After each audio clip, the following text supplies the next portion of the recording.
Yenya, Ghana Blasters, Yenya, Ghana Blasters, Yenya, jumpers to Yenya, Samoa, Yenya, Stephen up here, Yenya. Wow, members of the jury, welcome to today's episode of The Bench. Of course, you know my name is Ladyship. We're right here at Ameyaw Studios, and today, I've seen a couple of videos of Grace Ashley. If you remember Grace Ashley, hey, now the way I've said Grace Ashley, I feel very disrespectful. Ma'am, I'm so sorry, because when this woman was Grace Ashley, where was I? I think I probably was wearing pants and roaming around the streets like a little child that they could spank my butt. And here I am calling her Grace Ashley. I'm so sorry, ma'am. Madam Grace Ashley. Yes, I think that sounds better. Or Auntie Grace Ashley. That sounds better. So I've seen a couple of videos of her trending, and she is recounting, according to her, a very sad and painful moment with her encounter. She had an encounter with Stephen Appiah, and the way she took it, it's a very sad and painful moment for her. According to her, she met Stephen Appiah, and then a man introduced them. Was like, "Oh, mommy, wait, dear." I was say, like, you guys have to take care of her, right? I'm trying to tell you what the man said because I want to say something to it. The man introduced, "Oh, mommy, wait, dear." Was say, like, you guys have to take care of her. She's doing so well for football and everything. And to be honest, let's call a spade, right? Grace Ashley, she didn't even lie in that video where she said she is one of those people that actually spiked the interest of ladies in football. True, she did it for me. So at least based on myself and my personal experience with her songs that got me so interested in watching football matches, it was always, I'm having a nostalgic feeling right now because it was always like a very exciting day in my house where I grew up, right? Anytime Black Stars, they're about to play, we'll go and pick our flags and stuff. We are dancing to this particular song, Yenyo Ghana Black Stars. We are so excited.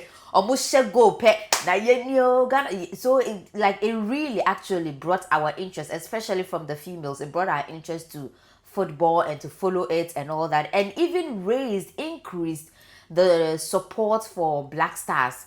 At the end of the day, even if we lose, but we are excited because of the song and everything. So she did indeed contribute to the success and to the nostalgic feeling of Black Stars and everything. She contributed her quota. Now, according to her, when the man introduced her to Stephen, and Stephen said, the man said, "Oh, they have to take care of her and all." And Stephen said, "But say, Otuama State, right? And Otoma State, dear, I mean, a Juma wo ye, and a yentua woka, adentina wugusuye, basically." And she didn't take it lightly because according to her, that was sad and painful. And I feel like it's just a matter of interpretation in this case, right? Because communication, like they always say, is a two-way street. Like, you have to be able to understand the point the other person is communicating it from. And it feels like she wasn't able to get it from it. Looking at what she's saying, I can understand why she took it from a painful point, because it's like the man is trying to tell you that, oh, you people should, like, hold her strong and hold her well for everything she's done. And the only thing you are talking about is the fact that if you are doing a job and they are not paying you, leave it. I mean, she's doing it out of passion. But out of passion does not mean don't get paid. You can do something out of passion and still make bank out of it, and still make bread out of it, and still make money out of it, right? So I think Stephen Appiah was coming from that angle, but she took it from the angle where even after the man said what he said, I think the least she expected Stephen Appiah to do was to say that, "Oh, I'm power when you're dead, oh yeah, dear papa, just say when it is your songs that give me morale and vim to play the football matches I play on the pitch."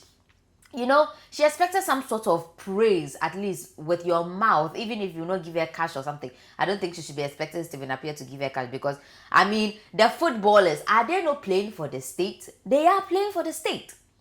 The footballers, don't they have the passion of football? They do. But are they getting paid? They are getting paid. Into Madam Grace Ashley, your situation is exactly the same as the footballers. Because even though you are doing it out of passion and you are doing it for the state, you should be paid for it. So I think that Stephen Appiah was giving you a coded message because, on to me, no, and just say it like that, right? Until he was giving you a coded message that, Madam, you have to stand strong and let them pay you. Let them pay you for the struggle. Let them pay you for the work you are doing. Let them pay you for everything you are doing. Don't just do it out of passion and for the state for free. Me feel says Stevie Appiah no money coded message because on to me can't run pain say ejuma no de omo like on to me kind of say me feel say no money coded message but one genie ye. Until next time Stephen Appiah pacho wo share Madam Grace Ashley Mr. Wara. Apologize. Not that what you said was wrong, but because you didn't verbally praise her.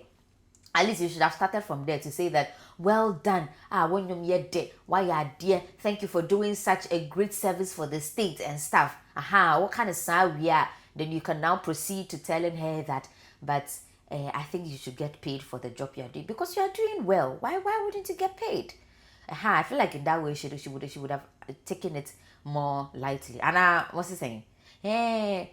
But at the end of the day, I just think it's a matter of interpretation. Otherwise, I genuinely do not see anything wrong with what Stephen said. I stand on the fact that I feel he was giving her a coded message.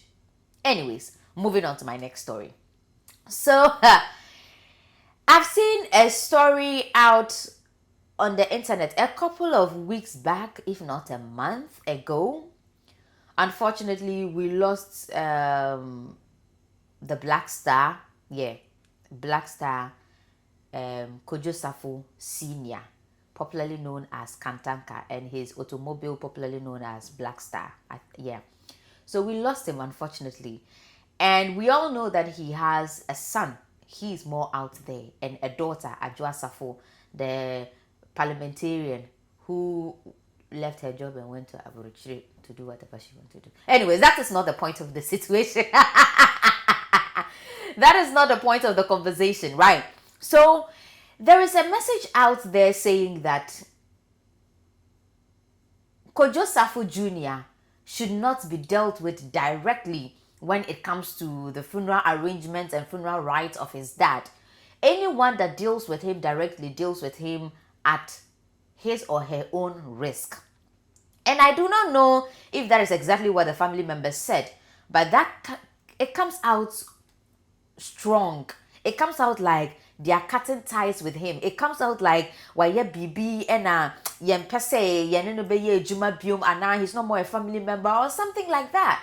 And that is shocking to the internet because for someone that I don't know currently if he's still the CEO, but for someone that was once the CEO, the father entrusted everything to him, right? He was the CEO of Kantanka Groups. And if he's still the CEO, then that's fine. But he was the CEO of Kantanka Group that we are sure of. For someone that was the CEO of Kantanka Group, why would the family come out and now it's like they're cutting ties with him?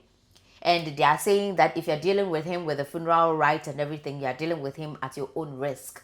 There has been a lot of confusion on the internet, especially under the comment section of that particular post. And people are thinking that, oh, it is because according to the Ashanti tradition, right, they are doing the matrilineal kind of way, the maternal way, which means that children are born to the maternal. They inherit from the maternal side, not the paternal side. So in that case, it only makes sense that he is not actively involved in his father's funeral and preparation.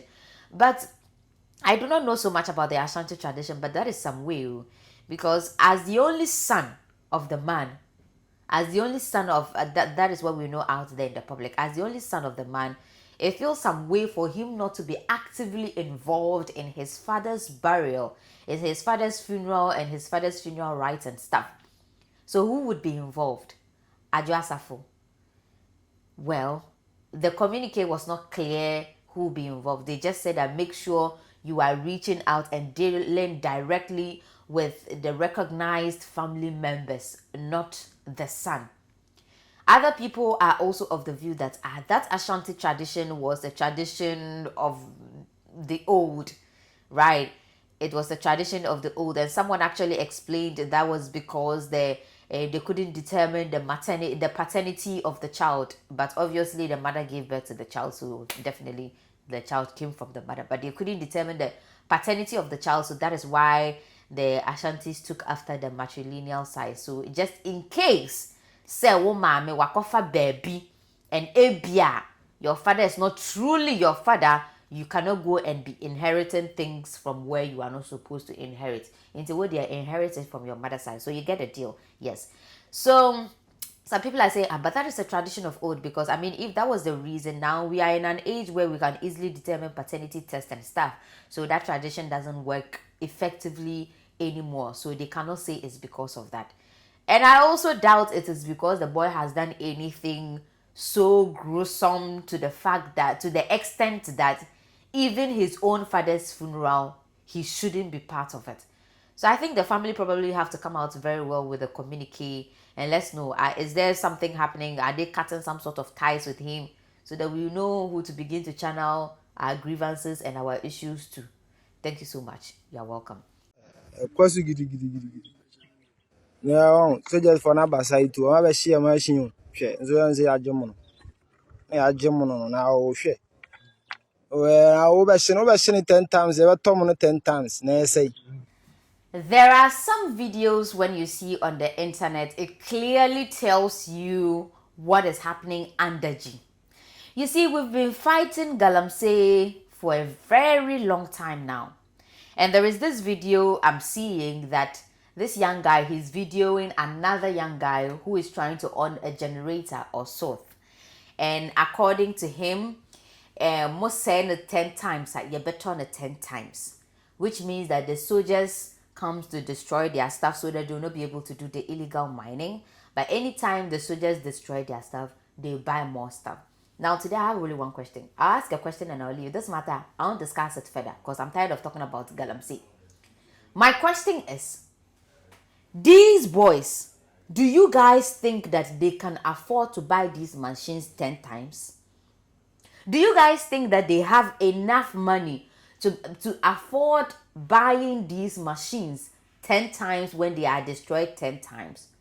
Is that not confirmation enough to let us know that it means there are big people in big positions and big places with big money that are funding this illegal mining? Because you and I know that these boys cannot afford these type of machines. And even when they go to the site and you see the kind of excavators and machineries they are using to do this illegal mining, you know that it is not funded by them.